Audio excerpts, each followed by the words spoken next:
Welcome back, everybody. It's Julie Ramey with Bloomington Parks and Recreation here again with Recreation Rendezvous at the junction of nature and play.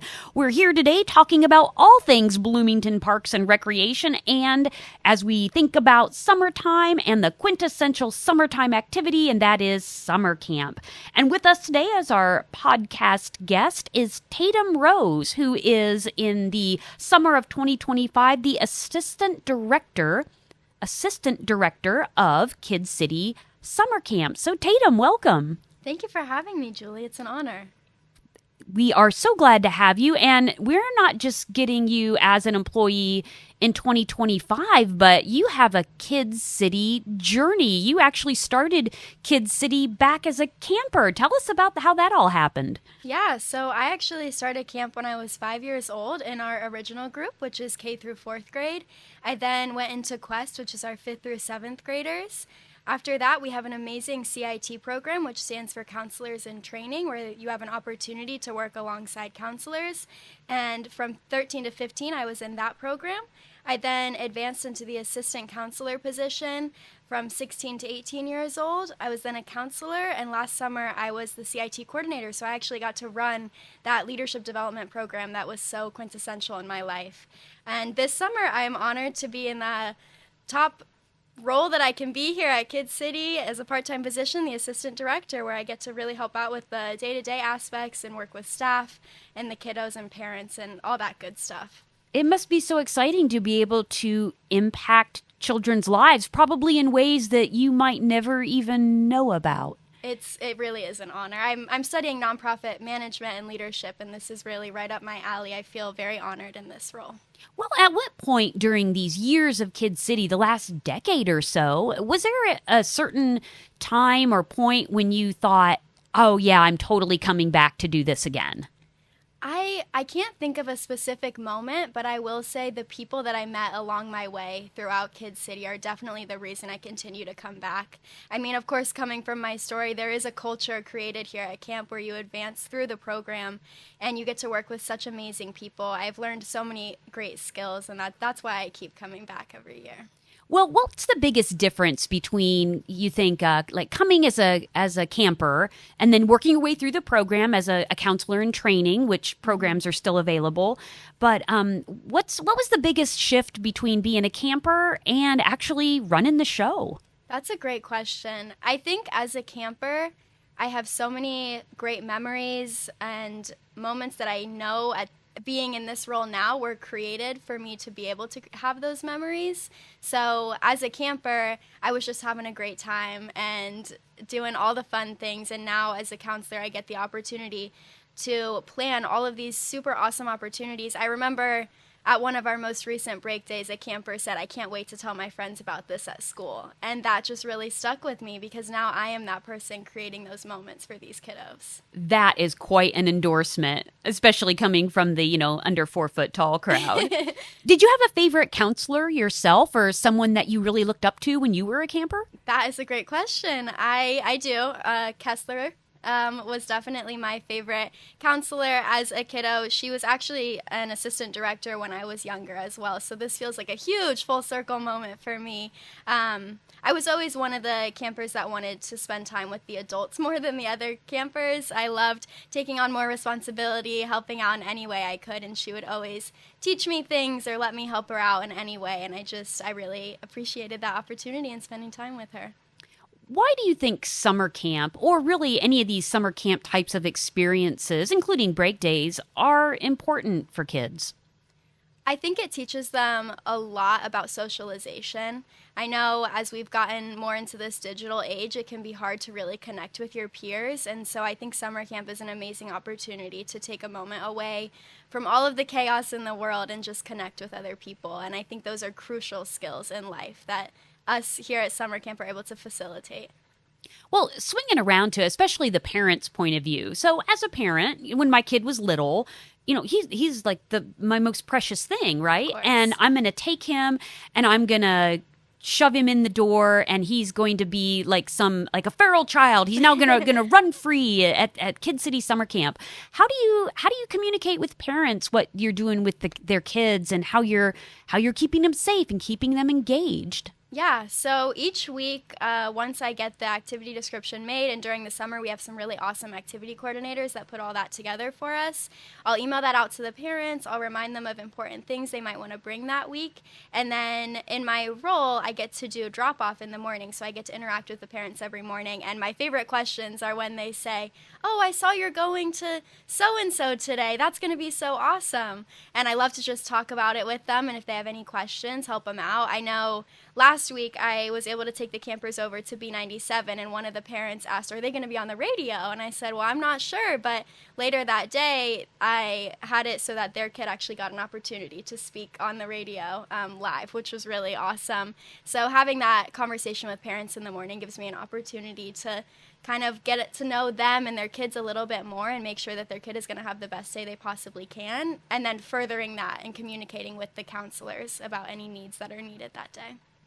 In any of your Kid City roles, have you ever planned an activity that just bombed? Like you were so excited about it and like, oh, the kids are going to love this, and they didn't like it? That is a phenomenal question. Yes.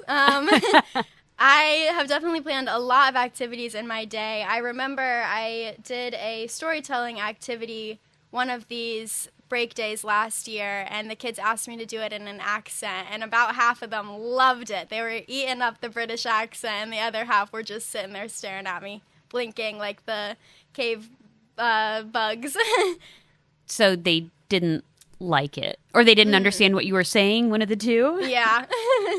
Well, you know, Kid City counselors, actually all camp counselors, you guys have pretty long days. And I know that you all bring a level of energy to working with children.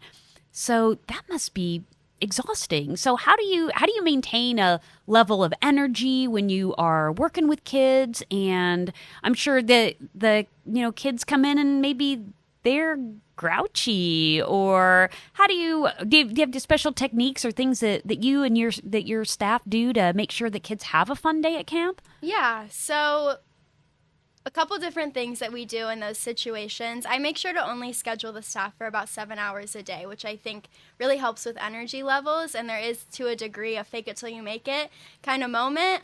But the other staff members, the other counselors, are really your best friend at camp, because if you're just having one of those days where you can't bring your fullest energy, that's when you tap someone else in and you have them kind of take over for a moment, because you always want the kids to have the best time. Camp is supposed to be fun. It's not school. You're supposed to have structure, but you're supposed to have a good time. And if the counselor is having a rough day, that can really trickle down and impact the campers. So I think it just comes to talking to your team members, and always, if there's a camper that's a little bit grouchy, that just comes to having a conversation. Kids are just, smaller people. They have big emotions. I like to say they're little guys with big emotions. All you have to do is have a conversation, and I think that goes a long way. Who, in your opinion, makes the best kind of counselor? Are there personality traits, or, Kid City camp counselors come from all walks of life, come from everywhere, all levels of education and background. So what's that one thing that makes somebody an awesome summer camp counselor? Empathy, 100%. Being a compassionate person and being able to understand the camper's point of view makes the biggest difference. You don't have to necessarily have the same personality type or have the same interests, but as long as you can really get on their level and understand what they're going through to the best of your ability, that'll make the biggest difference. We always hear about pro tips and hacks and things like that to make things go smoothly or be easier. What's your biggest camper hack?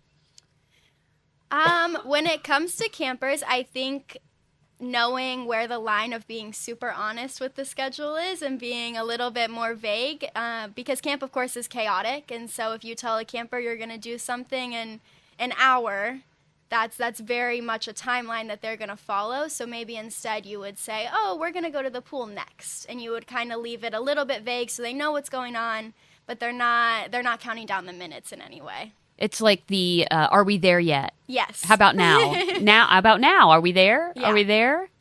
What's everybody's thinking it. What happens when it rains? Oh, great question. Our activity coordinators are phenomenal, and they plan a backup day each week in case it does rain, and so that we will go outside as long as it hasn't thundered for 30 minutes and it's not pouring down rain, to get the kids to run around and let out all their energy.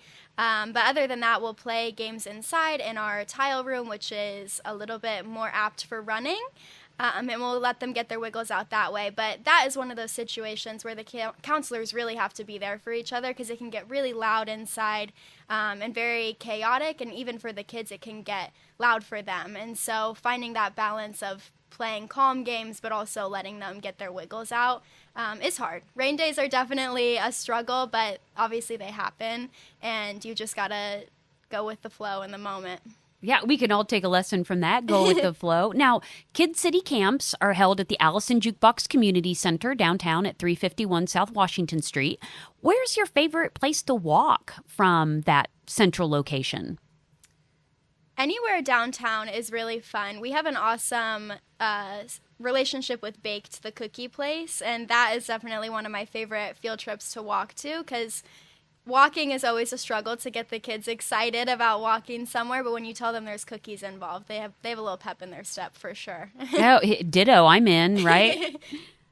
Well, that sounds so much fun, so exciting. So what last piece of advice do you have for a parent maybe who's considering either sending their child to camp, or maybe a former camper who's scratching their head thinking about, I wonder what it would be like to work at camp this summer? What was your biggest lesson learned or advice that you would give to someone who's considering kind of doing what you're doing now? I think definitely just being yourself and really stepping up into responsible positions and always asking questions. I think that would be my biggest helpful hint. Is if I'm ever confused about something, I'll ask a question. I get emails from parents that will say, "What are we doing this week?" And I'll be like, "I can give you the schedule here in a moment, but I can give you our skeleton schedule so you can get an idea of what we'll be doing." And I get lots of emails from people that are interested in the counselor and training program. And we have an awesome CIT coordinator now that can really help answer those questions. But reaching out and asking for help is always the best move, in my opinion. Even though you worried you might look dumb, is it still okay to ask a question? I'm never worried I would look dumb, because the worst someone can say is no.